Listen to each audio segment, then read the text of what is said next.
Welcome to the show. I'm Jason Whitlock, and I'll tell you how LeBron James is making himself look terrible this offseason. And I'm Colin Cowherd, and I'll tell you why Russell Westbrook's about to drive another superstar out of Oklahoma City. Speak for yourself starts now. Me against the world. Common sense loses again. All right, hello and welcome. We're joined today by Fox NBA analyst Chris Broussard and Jim Jackson. Let's start in Cleveland, where the Cavaliers are still in disarray after Chauncey Billups turned down their offer to become team president. Not only that, reportedly, LeBron James hasn't been helping recruit free agents this offseason. But after losing the finals and with nobody running the front office, the Cavs need help more now than ever. Colin, are you surprised, disappointed your boy LeBron is bailing on the Cavaliers? Oh, God, this should be like an area that we can't criticize LeBron. So we hated him forming the superstar teams. Now we hate him because he's not on the phone. Can you pick a lane with LeBron? Do you want him to be the great commissioner of the players, or are you outraged when he does it? Which one makes you happy? Hopping over to Miami, leaving your hometown team and hopping to Miami is completely different than not helping the team you're playing for recruit players. Who's out there? Butler and Paul got traded. Well, I mean, what's he supposed to do? They're $30 million over the cap. He's supposed to do something. Go ahead. There's nothing he can do. Now, don't think he didn't know and wasn't aware of the trade packages that they put out there for Paul George and Jimmy Butler. Don't think he didn't talk to them. But nobody controlled that. They couldn't force the trade. Those guys couldn't force their way to Cleveland. Now, how can he recruit? They got nobody even wants Kevin Love. That's their only trade partner. Now you're talking about mid-level $5 million and $1 million type players. Come on. He's just supposed to win. No, I mean, this is your team. Hey, by the way, they got better. They can do. They got better by the matter of fact, nobody. They didn't do anything. Other teams got worse. Yeah. Now, go back to this. LeBron, the first time around, did try to recruit. He tried to get Chris Bosh to come to Cleveland. He tried to get Amari Stoudemire, tried to get Carmelo. They weren't going to Cleveland at that time because they didn't win anything. So, but now, think about this, though. The pool in which free agents he really had to choose from that would ultimately propel Cleveland past Golden State this year wasn't a big pool. You had a couple of players that, and inside sources like they talk about, that Pritchard wasn't going to allow Paul George to stay in the Eastern Conference, let alone go to Cleveland. So he really didn't have a lot to have to go out and sell. As Jimmy brought up, when he recruited Bosh to Cleveland or tried to, even Kevin Love getting him to Cleveland, they had cap room. Like, they could fit those guys in. Their hands are tied, literally, other than the trade. I've listened all season to Colin Cowherd, LeBron James, the most powerful man in all the sports. LeBron James, he's the greatest teammate of all time. LeBron James. Now that there's no solutions out there, easy solutions out there, well, I'm done being team president in general. I'm just a player. And we just supposed to just sit back. How do we know? You know, I've never been a Melo fan. But with the Warriors, Melo at least would force Durant to play some defense. Part of me think LeBron is talking to Carmelo. The story coming out of saying he's not doing nothing. Even the story, though, later on, it said it's hard to believe LeBron's not talking to somebody. When has LeBron not done He's going to talk with Carmelo Anthony and Dwayne Wade because they're friends. And obviously, basketball can come up. So we're looking at Chauncey Billups turn down the team president job, and we don't think that has anything to do with him being like, man, LeBron ain't really that interested. I think it has to do more with maybe contractual terms, the same thing that David Griffin had to deal with in regards to dollars, because you're talking about the next 3 years in which LeBron is going to be at the top of the game, and then after that, you really don't know. So if I'm going into that situation, I'm looking at how can I secure my position with A, LeBron being here for the next 3 years, championship run, and B, post that, okay? So you want to make sure you're in line with the other president of ops to make sure that you're secure enough. So I think it had more to do with terms and conditions. Chauncey Billups, who's never run a team, is now sitting there. He's got salary demands. That's right. When everybody knows LeBron's got final say-so. That's okay, but yeah, it's just like Jason Kidd goes in and gets paid X amount of dollars. Steve Kerr. Hey, listen, sometimes the best move's the move you don't make. Cleveland got better, not doing anything. I mean, No, the East got worse. That's what I'm saying. And so LeBron's Cavs sit there and they're like, well, unless Gordon Hayward lands with Boston, and he's not even really the kind of player that takes them. I think LeBron sits there and thinks, Poole's not much. Everybody's leaving the East. We can rest more going into the finals. And I think the Warriors, when you face the Warriors, you're in a situation now where it's like you get as close as you can and you cross your fingers on an injury, a sickness, a break. There's nothing they can do to surpass Golden State. They're still a super team. They're the second best team in the league. They've got 3 All-Stars. And when you get to the finals, you say, look, we got the best player in the world. And like you said, you never know. Injuries, suspensions, anything could happen. So you take your chances. 4-1. If you're a NASCAR fan, there's a new podcast for you to subscribe to. Heritage Road, the podcast that drives you down memory lane, takes you under the hood, and gets you behind the wheel of America's favorite racing competition. They talk to the hardworking drivers, crewmen, and fans that made NASCAR possible then and now. From NASCAR royalty Bobby Allison to the broadcasters that brought racing into homes around the country, they've got all the stories you've probably never heard before. Hosted by the voice of Texas Motor Speedway Rich Phillips, brought to you by Busch, the beer that has supported racing since 1979. Subscribe to Heritage Road today for free wherever you listen to podcasts. Now let's get back to the show. To Oklahoma City, which is where Paul George is headed after the Pacers agreed to trade their star to the Thunder for a lot less than people thought they would get. Now, George will team up with dynamic Russell Westbrook, who's not exactly known for sharing the ball with superstar teammates. All right, Whitlock, can George and Westbrook coexist? Look, I'm going to be realistic. I'm hopeful. This is a big moment and a big spot for Russell Westbrook. He needs to show that he's evolved from the last time he played with a guy like this, Kevin Durant. He needs to, look, he's got his MVP. He now has to be about, what can I do to make this work with Paul George so that on the 2% chance I can convince him to stay or we can win something? I'm hopeful that we're going to see a different Russell Westbrook than we saw in the latter years with he and Kevin Durant. His best friend, he said, is the basketball. So I think what makes Russell Westbrook amazing is also his greatest liability. And sort of this fortitude, this tunnel vision, this dynamic athlete, what overcoming doubters, critics, that's what makes him great. I also think it makes him difficult to play with. You know, it's the difference between a guy's confidence and then all of a sudden half the time it becomes arrogance. I think what creates Russell Westbrook, the DNA, the dynamic, the personality, is what makes him hard to play with, and I think it's just who he is. Look, to some extent, your game is your game. I mean, LeBron James is not going to all of a sudden become this guy that's always moving without the basketball. Your game is your game.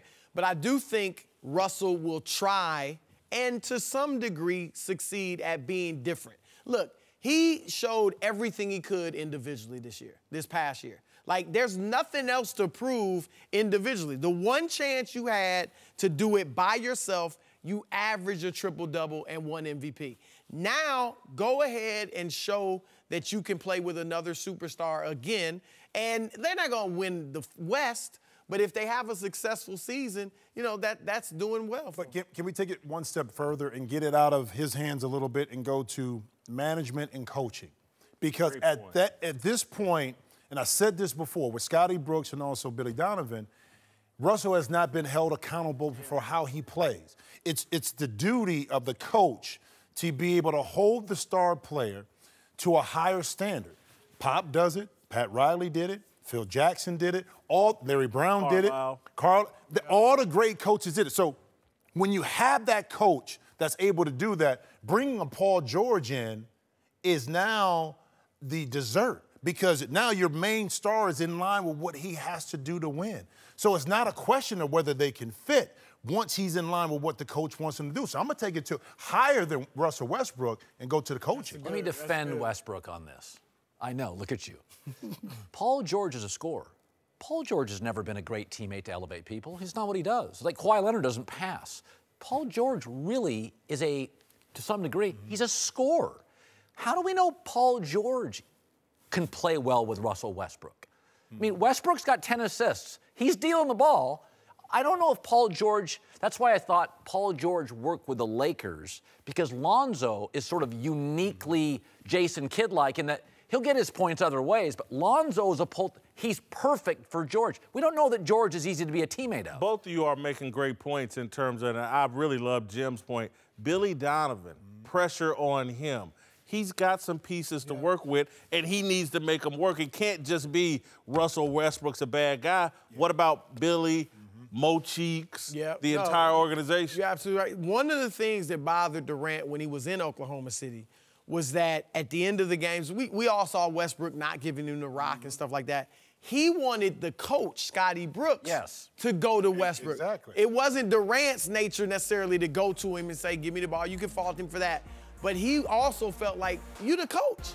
Say something. You see what's happening. I haven't touched the ball in 5 possessions. So Billy Donovan does need to step up and do that. Welcome back. Joined now by Super Bowl champ Eric Davis and 3-time Pro Bowler, Bills offensive lineman Richie Incognito. He just feels like a California dude now. You said Pro Bowler. I thought you were talking about me. Let's move. No, I wasn't.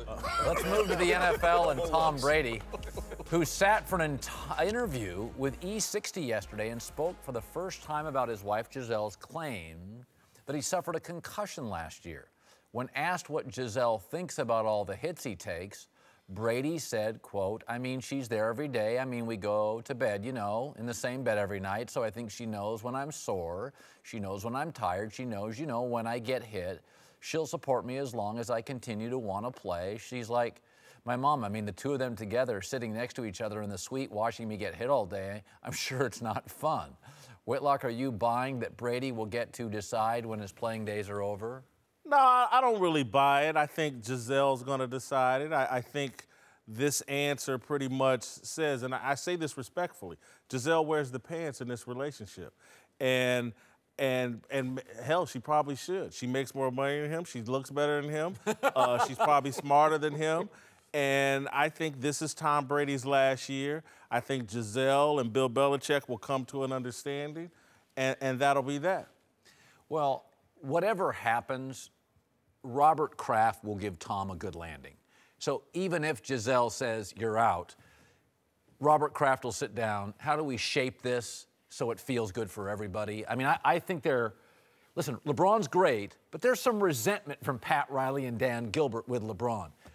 Robert Kraft, I think, realizes what Tom has done to the value of that franchise. He's put $1 billion on that franchise. So I think whoever decides it, it'll be shaped for our consumption that it was on Tom's terms. Go ahead. It'll be done in the best way possible, because if you look at the New England Patriots and the domination they've had over the last several years, it's Tom Brady, it's Bill Belichick, and it's a cast of other characters that we can't even name. At some point, the risk is going to outweigh the reward for Tom. He has all the championships. He has the money. He has the supermodel wife. He has the kids. At what point does it shift for Tom where he starts thinking, hey, I'd like to go take that August trip over to Europe with the family. Hey, I'd like to get down and spend some time with the family down in Brazil. When does all of that start building in Tom's head? Maybe a down year in New England, maybe an injury, maybe something along those front where the gradual slide towards Jimmy Garoppolo begins. I'm not saying it's happening next year or the year after, but you're at the later part of your career. Things like that have to come into play. Well, Tom is going to decide if he wants to do this, not Gisele. I really do believe. Now, do I think? You see the way he danced on that question? No, I told you he had to dance on that question because he couldn't come out and say my wife is lying. I was like, you can't answer that one. She's in control. No, it's not because she's in control. It's because he knows she's telling the truth. That she knows when he's a little dinged up, and she told the truth. So he can't come out and blast his wife, which is why I said in the first place, don't even talk about it. Because you either open the door up to say, well, does she know what's going on? And did he have concussions? And watch, the refs are going to watch him extremely close this year when every time he hits the ground. Yeah. And he may lose some time because he's got to go into protocol. Watch what happens this season. But he's going to decide. But his family is going to be a part of that decision. As Richie just said, I remember being there. Do I want to spend this time away from the family? I reached a point to where football wasn't important enough for me to be away from my family for 6 months. Let's reverse it. Let's say there was a something about supermodeling that was not healthy. Would Tom dictate terms to Giselle? Perhaps if he's sitting there with young kids and saying, look, we got to do this for the long haul. This can't just be about when football's done with you or you can no longer go. What about these kids for the next 20 years? So, yeah, I think spouses do it all the time. No, but I think she will be a part of the discussion, like I said, and time he wants to spend with his family, but she's not going to have the final say in it because that's what he does. And remember, when they got together, that's what he did. She knows that. That's what she signed up for. Remember when the Deflategate was going on and there were stories, and I don't know if they were true, but there was enough of them in those People magazine things that Tom and Giselle were feuding. Like they were all over the place. Why? Because football was being taken from Tom, and he was cranky. Giselle lived through that. And if those stories, which numerous publications had, are true, she knows football's a big part of Tom's life. He'll resent her if she says, you're done. I don't mean this at all disrespectfully, but look at the man's response. He is kowtowing and catering to his wife. No, it's called slow. It's called the Patriot way. saying nothing while saying something, right? Right. It's how they do it. It's how they've been trained up there. She slipped a little bit in an interview. It happens. You know, during this part of the year, you hear a lot of athletes slip in the GQ interviews and things like that. You're single still, right? I'm still single, but that's not the Patriots way. That's the married man's way. Right. Well, She's not about to blast his wife. that's something I know nothing about. Yeah. First of all, I don't think she slipped. I think she moved a chess piece. I don't think it was that powerful. No. I think it slipped, and he had to address it at some point. Are you saying she tried to?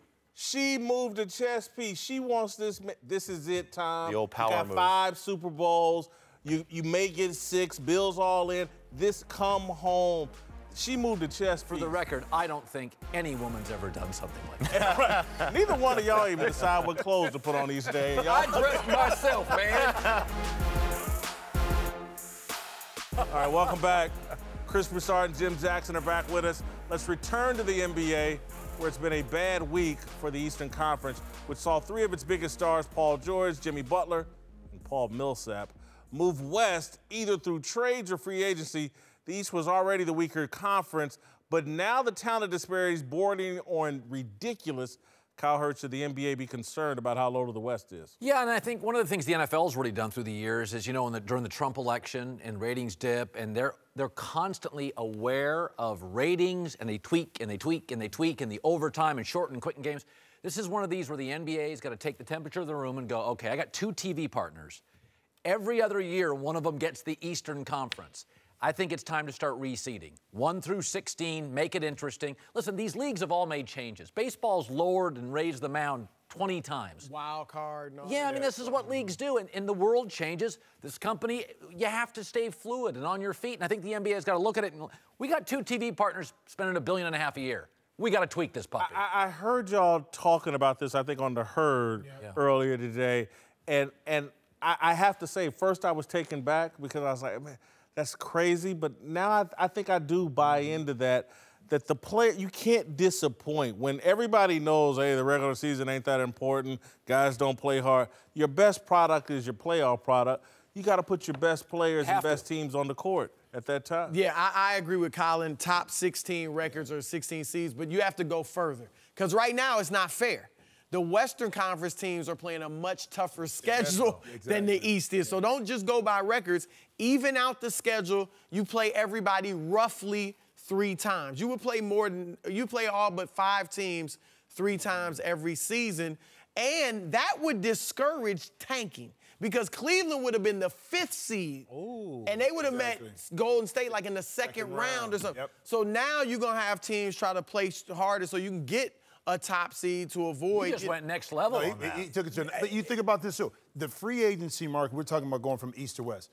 You really didn't have a top-tiered player, all-star, that really made the jump like that. It was via through trades or things like that where you saw Eastern Conference talent go to the Western Conference. If you think about it, LeBron stayed east. Yeah. Kyle Lowry stayed east. DeRozan stayed east. Carmelo stayed Dwayne Wade stayed east. People who don't matter stayed east. Well, not really, but most of the guys that moved were via trades, okay, most of the time. So if I'm the NBA, yes, I'm concerned because from a TV product, Colin, to what you're talking about, We're talking about looking at competitive nature once we get to the playoffs. And if you're an Eastern Conference, if you from a television perspective, and it's not as competitive, it's not as impelling. But you know what? Compelling to watch. The NBA is classic. We're always blaming the players for stuff. This is ownership greed.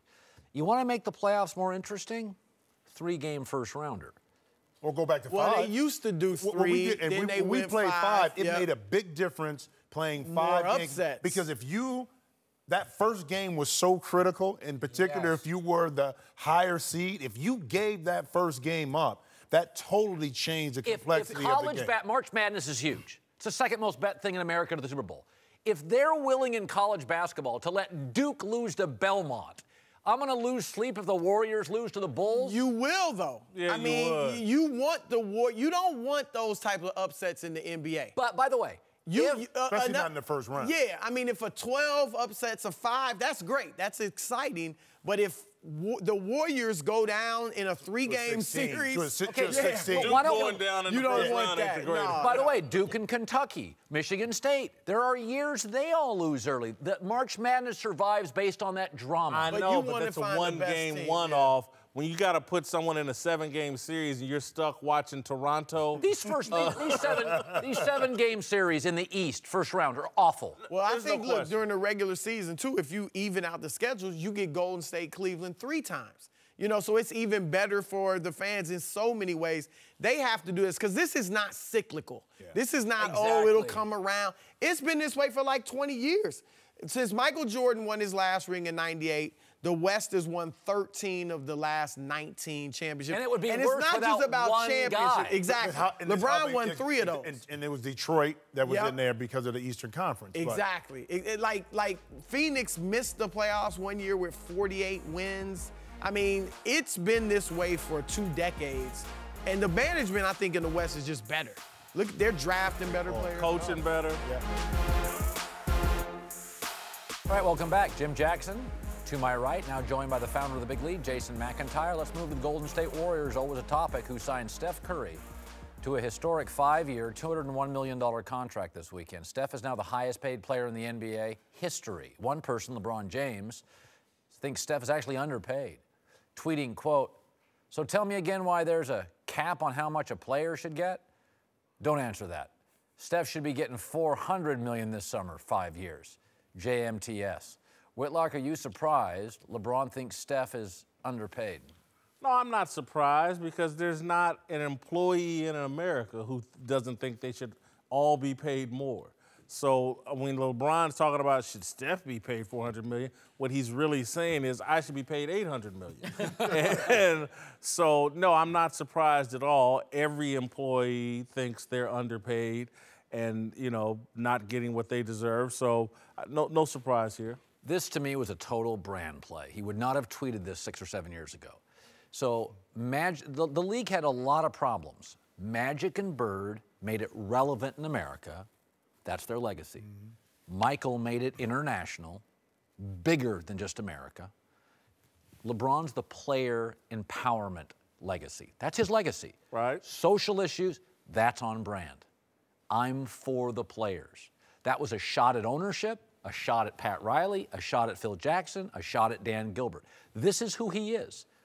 Magic and Bird made it big in America. Michael took it overseas. LeBron's like... Was it a shot at the deal he negotiated as the vice president of the NBA Players Union? Well, by the way, that deal is paying players a lot more money than 10 years ago. Ain't paying them $400 million like Honestly,